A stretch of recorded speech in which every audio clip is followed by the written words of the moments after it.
Olá, eu sou o Marcos Ramon e hoje a minha proposta é falar sobre a importância da mitologia, especialmente da mitologia grega, porque ela está ligada diretamente ao surgimento do pensamento filosófico ocidental.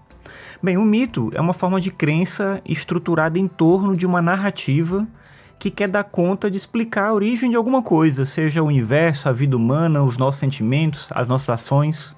E ao contrário do que se costuma às vezes pensar, o mito não é irracional, nem é sinônimo de mentira. A palavra mito é uma palavra de origem grega que guarda em sua etimologia a noção de uma ação voltada para narrar, ao mesmo tempo em que ela se ocupa de nomear, ou seja, de dar um sentido para as coisas. O mito é então uma tentativa de compreender o mundo, através dos elementos, claro, que eram possíveis naquele tempo em que eles foram criados. Não existia ciência, não existiam equipamentos para entender as coisas como elas realmente eram, digamos assim. Então as pessoas começam a criar narrativas para dar conta de explicar as coisas. Então, por mais que essas histórias pareçam ingênuas, na minha forma de ver, o mito se mostra incrivelmente complexo e sofisticado. E isso no sentido de que são histórias elaboradas para tentar explicar da melhor forma possível a origem de alguma coisa. Por que é importante isso, né? Acho que esse é o ponto aqui central. Não saber, não ter conhecimento é algo que gera desespero, gera angústia. O mito, então, é uma tentativa de fugir dessa angústia, de fugir do desconhecimento, oferecendo respostas e problematizando a própria realidade. Nesse sentido, o mito ele procura organizar todos os elementos da vida, desde oferecer nome para as coisas, até explicar por que temos determinadas características ou determinados valores. É nesse sentido, por exemplo, também que a nossa linguagem está impregnada de mitologia. Quando a gente diz que a gente precisa criar um cronograma, ou que a gente tem que escrever uma crônica, ou que você vai utilizar um cronômetro, a gente está se referindo a Cronos, o deus do tempo. Se a gente falar em afrodisíaco, a gente está mencionando Afrodite, a deusa do amor sexual. Afrodite é a mesma Vênus, daí venerar, daí também a palavra doenças venéreas, doenças relativas ao sexo. Janeiro, que é o primeiro mês do ano, é uma referência a Janus, uma divindade romana que tinha dois rostos, um para frente e um para trás. Daí ele dá o nome para o primeiro mês, porque é um mês que olha para o ano que passou, ao mesmo tempo que está vendo, antevendo o ano que está chegando. Hermético é uma coisa que remete a Hermes, o deus mensageiro, e força hercúlea é uma força tão grande quanto a de Hércules, o herói Hércules, que na Grécia era chamado de Heracles. Hércules é o nome latino. Já a palavra cereal vem de Ceres, que é o nome latino de Deméter, a deusa da agricultura, mãe de Perséfone. Aliás, eu acho que essa é uma história boa para eu contar aqui e poder explicar esse meu ponto, ou seja, a ideia de que o mito ele tenta dar conta de um fenômeno da realidade. Bem, Deméter, ela teve um filho com o irmão dela, com Zeus. Zeus era casado com Hera, mas ele teve uma filha com Deméter, essa filha se chama Perséfone. E era uma filha muito bonita, enfim. E Zeus, então, num certo momento, acha que era uma boa ideia que ela se casasse com Hades, o deus do mundo subterrâneo. E aí ele bola um plano para que isso acontecesse. Ele pede a Gaia que fizesse surgir uma flor muito bonita, impossível de não se notar. E um dia, quando Perséfone olha essa flor, para ver, contemplar, o chão se abre, Perséfone cai, Hades rapta ela e leva ela para o mundo subterrâneo. Leva ela para o Hades, né? O nome do próprio lugar em que ela habita. Deméter então fica desesperada procurando a filha, não encontra ela em lugar nenhum, até que Hélio, o deus Sol, aquele que vê tudo o que acontece durante o dia, conta para Deméter o que aconteceu. Deméter então vai até Zeus e implora para que Perséfone seja devolvida, e Zeus não faz nada, enfim, e Deméter fica desesperada com aquilo. É então que ela, desesperada com essa coisa, ela amava ser mãe, queria continuar tendo a sensação da maternidade, ela então assume uma forma humana e vai para a Terra, para uma cidade chamada Eleusis.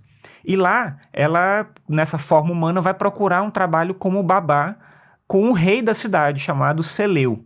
Ele acaba contratando ela e ela começa a cuidar da criança, do filho do rei.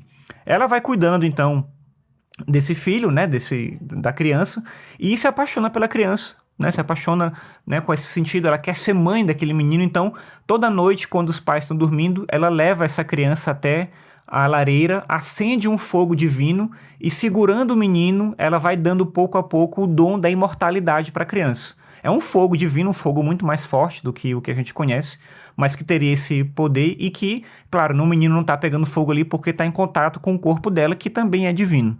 Só que numa noite, a mãe acorda, procura a criança no quarto, a criança não tá lá, e encontra a criança junto com a babá na frente da lareira, e a babá tá botando a criança no fogo, imagina. Então, a mãe, né, grita desesperada, acaba que Deméter solta a criança, e no que a criança cai, desprotegida agora, sem o toque divino da deusa, a criança morre. E Deméter fica desesperada com aquilo, é quase como deixar de ser mãe uma segunda vez. E ela se mostra, então, como uma deusa e vai embora. Depois, né, enfim, isso vai acontecer depois, a cidade de Eleusis cria ali um templo em homenagem a Deméter, porque ela teria passado ali na cidade e tal. Enfim, mas ela sai de lá e vai então ter com Zeus de novo e diz que não vai mais se contentar em ficar sem a filha. Ela perdeu a filha, né? Perdeu a primeira maternidade, digamos assim. Tentou a segunda maternidade com essa criança e perdeu de novo, né? Causando a morte do menino. Então ela quer a filha dela de volta de qualquer jeito. E ela para de alimentar a terra. Ela fala que tudo na terra vai morrer se a filha dela não voltar. E de fato isso começa a acontecer. Então Zeus vai falar com Hades, implorando para ele devolver Perséfone.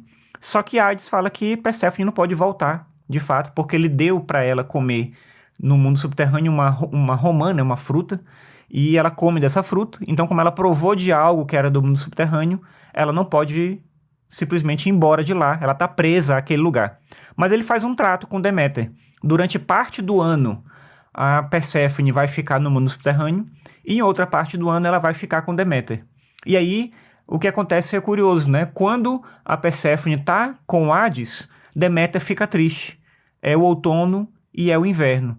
Quando a Perséfone volta para a Terra e encontra a mãe dela fica feliz. É a primavera e o verão. Então você já entendeu aí? Esse mito tenta dar conta de explicar por que ocorre a mudança das estações. O que eu acho que é interessante no mito, esse, né, como eu falei, como um exemplo aí, dessa ideia do que o mito faz, é não a gente tentar entender a história como uma história verídica. Claro, né? Não é uma história que explica corretamente os fatos. Mas é uma história, como eu falei, que é sofisticada, elaborada o suficiente para dar conta de tentar oferecer uma resposta. Como eu disse antes, né, o pior é o desconhecimento, o pior é a angústia de não saber nada, de não entender as coisas que nos cercam. Então, criar uma história, criar uma narrativa é uma forma de gerar uma certa sensação de paz, uma sensação de conhecimento, uma sensação de controle das coisas. E é isso que a gente busca sempre por conta do mito, depois pela filosofia, depois pela ciência, ou seja, é ordenar as coisas, é entender a ordem das coisas. E num certo momento histórico, a mitologia é que permite a gente fazer isso. A filosofia, quando ela surge, ela não busca substituir o mito, e nem se coloca como uma forma de pensamento que é imediatamente superior. A filosofia, claro, tem essa procura pelo raciocínio, pela argumentação, pela coerência entre a observação da natureza e as explicações que vão ser dadas, mas isso não faz com que o mito seja desprezado. Muito da filosofia inicial ainda tem a ver com os mitos. Aliás, o valor do mito continua existindo quando a filosofia surge e continua existindo ainda hoje. A gente ainda precisa e utiliza os mitos na nossa vida. O nosso jeito de entender o mundo passa pela metáfora, passa pela fantasia, pela simbologia, pelas narrativas. Nesse sentido, nós ainda somos herdeiros dos mitos.